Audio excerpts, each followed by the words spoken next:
आज हम बात करेंगे फर्डिनेंड द सोस्यूर के संरचनावाद पर। फर्डिनेंड द सोस्यूर, जिन्हें आधुनिक भाषा विज्ञान का जनक माना जाता है, the father of modern linguistics, और उन्होंने जो संरचनावाद का सिद्धांत दिया वो सिर्फ भाषा विज्ञान में ही नहीं बल्कि ज्ञान की सभी विधाओं में उपयोग में लाया जाता है। फर्डिनेंड द सोस्यूर का कुछ संबंध हमारे देश से भी है, और वो इस तरह से है कि उन्होंने जो शोध प्रबंध लिखा था उसका शीर्षक ही था संस्कृत भाषा में संबंध कारक की प्रकृति और प्रयोग। भाषा के प्रति उनका अगाध प्रेम था और उनके पिता तो उन्हें प्राकृतिक वैज्ञानिक बनाना चाहते थे, लेकिन फर्डिनेंड द सोस्यूर ने अनेक भाषाओं का ज्ञान प्राप्त किया। संस्कृत, फ्रेंच, लैटिन, अंग्रेजी समेत बहुत सारी, जर्मन, बहुत सारी भाषाओं का उन्हें ज्ञान था और भाषा के प्रति उनका एक गहरा लगाव था। फर्डिनेंड द सोस्यूर ने हालांकि कोई किताब नहीं लिखी। उनकी योजना थी, वो भाषा विज्ञान पर एक किताब लिखना चाहते थे, लेकिन उनकी मृत्यु 53 वर्ष की अवस्था में हो गई और वो योजना पूरी न हो पाई। जो उनकी किताब कोर्स इन जनरल लिंग्विस्टिक्स की बात की जाती है, यह किताब जो है ये तो दरअसल जिनेवा विश्वविद्यालय में 1907 से लेकर 1912 के बीच जो उन्होंने अपने छात्रों को व्याख्यान दिए, जो नोट्स दिए थे, उनका ही संग्रह है, उनका ही संकलन है। दरअसल उनकी मृत्यु के बाद उनके दो छात्र ने ये देखा कि जो फर्डिनेंड द सोस्यूर के नोट्स हैं वो दूसरे किताबें जो उपलब्ध है उसकी तुलना में बिल्कुल अलग हैं और बिल्कुल नए तरीके से इसमें भाषा विज्ञान पर विचार किया गया है। तो उन्होंने उनके कक्षा नोट्स का संकलन किया और संकलन करके उसे किताब का रूप दिया, जो कि कोर्स इन जनरल लिंग्विस्टिक्स के रूप में हमारे सामने है। और इस किताब ने भाषा विज्ञान के क्षेत्र में क्रांति ला दी। जो भाषा विज्ञान, भाषा पर पहले ऐतिहासिक दृष्टि से विचार किया जाता था, संरचनात्मक दृष्टि से, वस्तुनिष्ठ दृष्टि से जो विचार करने की शुरुआत भाषा विज्ञान में होती है, वो फर्डिनेंड द सोस्यूर की इन्हीं पुस्तक से होती है। इनका जो सिद्धांत है संरचनावाद, जिसे अंग्रेजी में स्ट्रक्चरलिज्म कहते हैं, संरचना कोई नई चीज नहीं है और ऐसा नहीं है कि इस किताब के पहले संरचना पर कभी बात ना हुई हो साहित्य या भाषा के संदर्भ में। हम अगर अपने नाट्य सिद्धांत की बात करते हैं तो हम देखते हैं कि प्रारंभ, प्रयत्न, प्रत्याशा, नियताप्ति, फलागम, ये 5 अवस्थाएं तो बांटते ही है ना। संरचना तो एक है। अंग्रेजी में भी प्लॉट अगर होता है तो प्लॉट में भी 5 पॉइंट्स होते हैं। एक्सपोजिशन, राइजिंग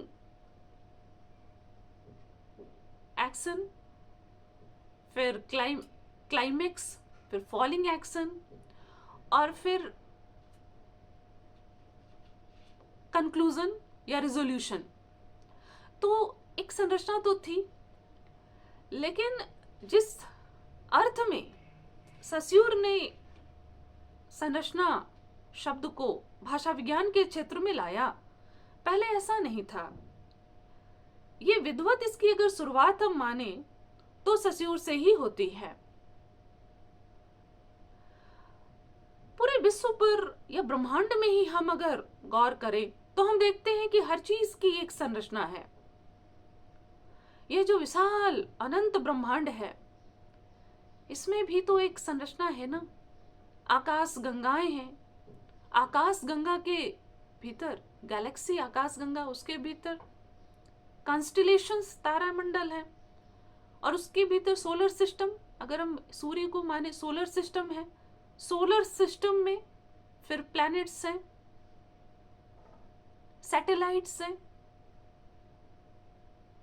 तो यह जो संरचना है, आकाश गंगा, सूर्य, सौरमंडल में सूर्य, पृथ्वी, ग्रह, उपग्रह, ये एक संरचना है। और फर्डिनेंड का ये मानना है, संरचनावाद यह मानता है कि प्रत्येक चीज में एक संरचना तो होती है, और भाषा में भी यह संरचना है। अगर हम अपने शरीर की बात करें तो इसमें भी सेल, टिश्यू, मसल्स, ऑर्गन्स एक संरचना है। और जो भी विकास होता है चीजों का, रूप भले बदल जाए लेकिन मूल संरचना तो रहती है वही। अगर हम एक पहिया को ले तो पहिए का जो मूल संरचना है, अब चाहे वो ट्रक का पहिया हो या हवाई जहाज का पहिया हो या बच्चों के प्रेम का पहिया हो, एक मूल संरचना तो होती ही है, वो नहीं बदलती है। लैंडलाइन फोन हमारे पास जब होता था, उसमें भी नंबर्स होते थे, डायल करते थे, ठीक है, रिसीवर होता था, बात करते थे। अगर आज जो सोफिस्टिकेटेड हमारे पास फोन है, उसमें भी तो मूल संरचना तो वही है ना, मूल संरचना तो नहीं बदलती है।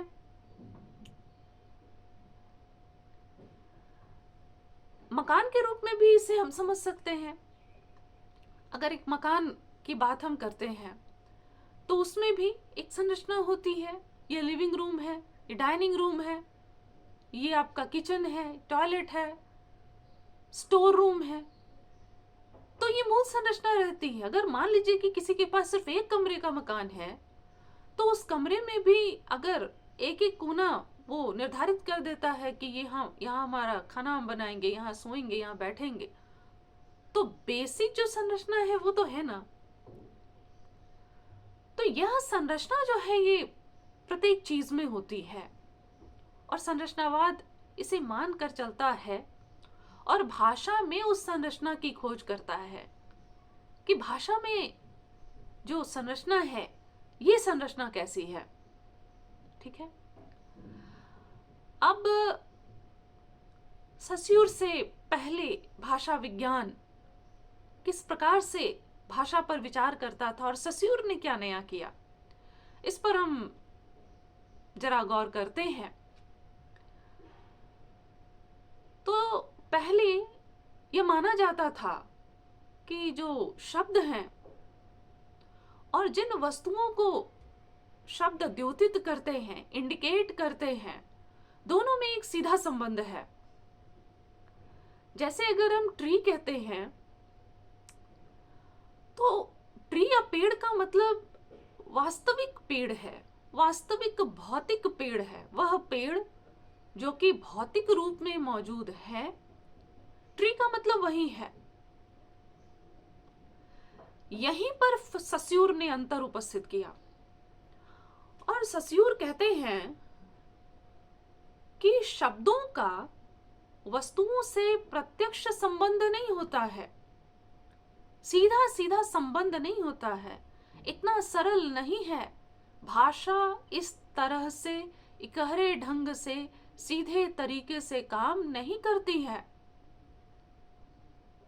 तो कैसे करती है? तो यहां पर सस्यूर ये कहते हैं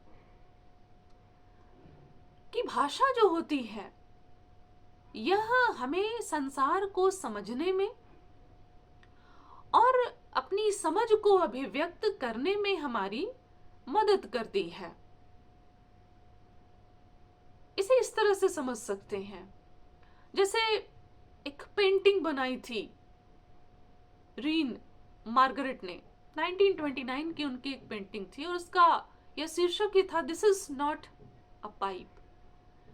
कि वास्तव में जो चित्र बनाया है और उसमें जो पाइप का चित्र है, यह रियल पाइप नहीं है, यह रियल पाइप का मेंटल इमेज है, मानसिक चित्र है। तो इसे इस तरीके से समझाया सस्यूर ने कि वास्तव में भाषा जो है वह प्रतीकों की व्यवस्था है, और इसके लिए उन्होंने साइन शब्द जो होता है, कि भाषा में जो भी शब्द होते हैं या जो भाषा का स्मॉल यूनिट है वो है साइन। सारे शब्द भाषा के साइन है। हम एप्पल कहें, ट्री कहें, चेयर कहें, सब साइन है। और ये काम कैसे करता है, इसके लिए उन्होंने दो शब्दों का प्रयोग किया, सिग्निफायर और सिग्निफाइड। सिग्निफायर यानी संकेतक और सिग्निफाइड यानी संकेतित। ऐसे इसे एक उदाहरण से समझते हैं, ठीक है। भाषा में किसी पदार्थ का ज्ञान, किसी भी चीज का ज्ञान हमें कैसे होता है, या तो उस चीज को की ध्वनि को हम सुनते हैं, उच्चारण उस सुनते हैं, या हम शब्दों में, लिखित शब्दों में उसे हम पढ़ते हैं। यानी शब्द जिसे हम पढ़ते हैं और शब्द जिन्हें हम सुनते हैं, उसे से हमें पदार्थों का या चीजों का ज्ञान होता है भाषा के माध्यम से।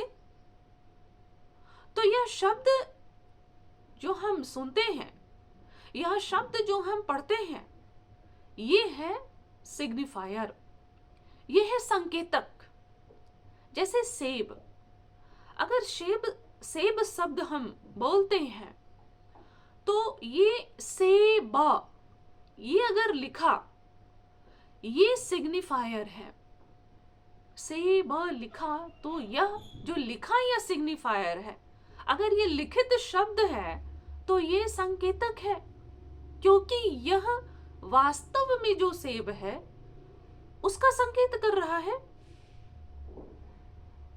और उसी तरह से अगर हमने सेब शब्द सुना तो वह भी संकेतक है। सिग्निफाइड क्या है? संकेतित। संकेतित तो वास्तविक सेब या वास्तविक कुर्सी या वास्तविक पेड़ नहीं होता है। संकेतित या सिग्निफाइड वह है जो कि किसी शब्द को पढ़ने या सुनने के बाद हमारे मस्तिष्क पर उसका जो चित्र बनता है, जो अर्थ हम ग्रहण करते हैं किसी शब्द को पढ़कर या सुनकर, वो संकेतित है।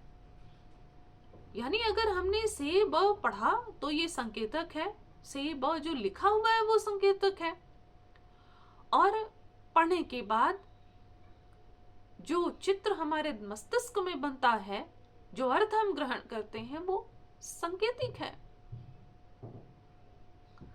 तो ये भाषा की जो व्यवस्था है जो कि संकेत और संकेतित से बनती है, सिग्निफायर और सिग्निफाइड से जो ये सिस्टम ऑफ साइंस बनता है, वास्तव में यह जो व्यवस्था है भाषा की, ये 2 tiers कंस्ट्रक्ट है, द्विस्तरीय व्यवस्था है, द्विस्तरीय सिस्टम ये है।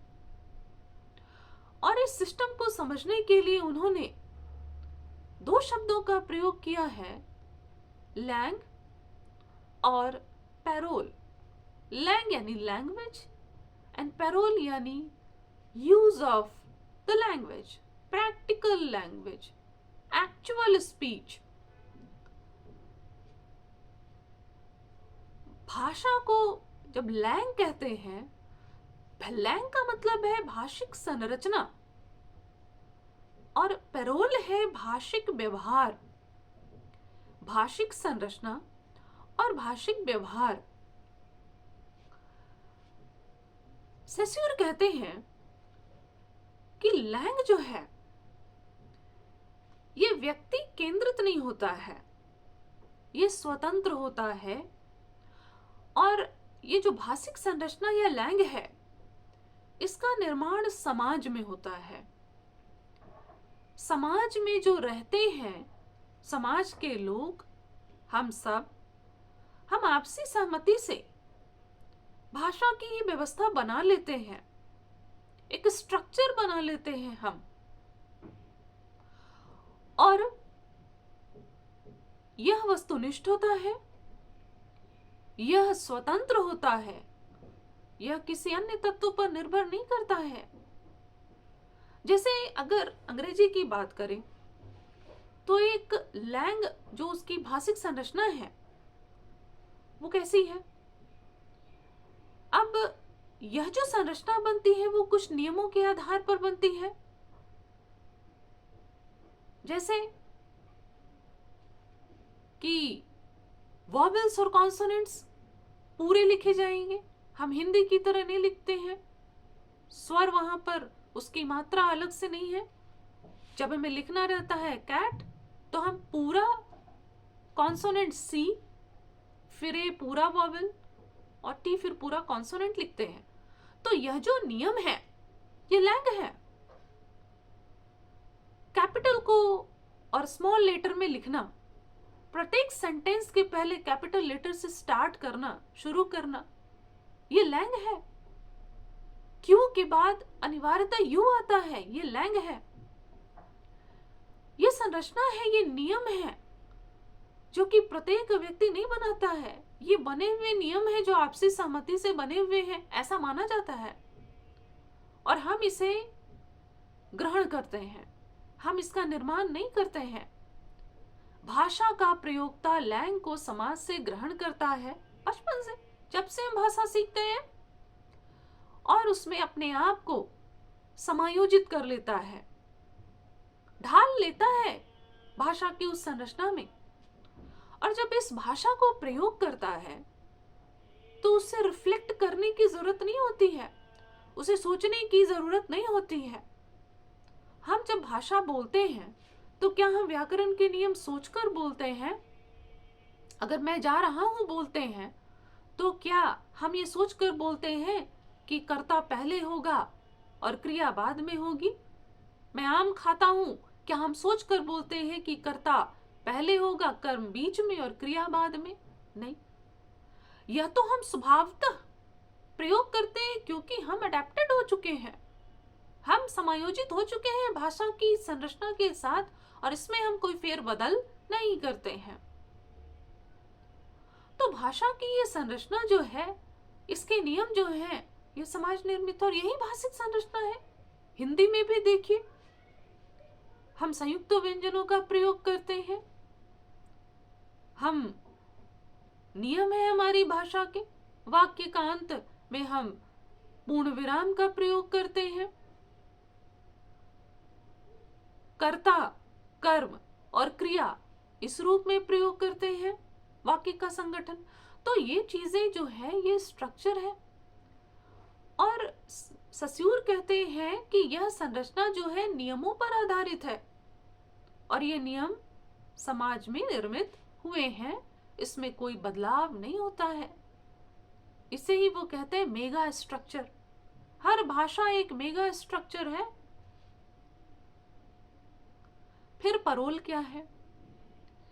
अब पैरोल जो है या पैरोल जो है वो भाषिक व्यवहार है। यानी यह जो स्ट्रक्चर है भाषा की का, इसका हम व्यवहार कैसे करते हैं, ठीक है?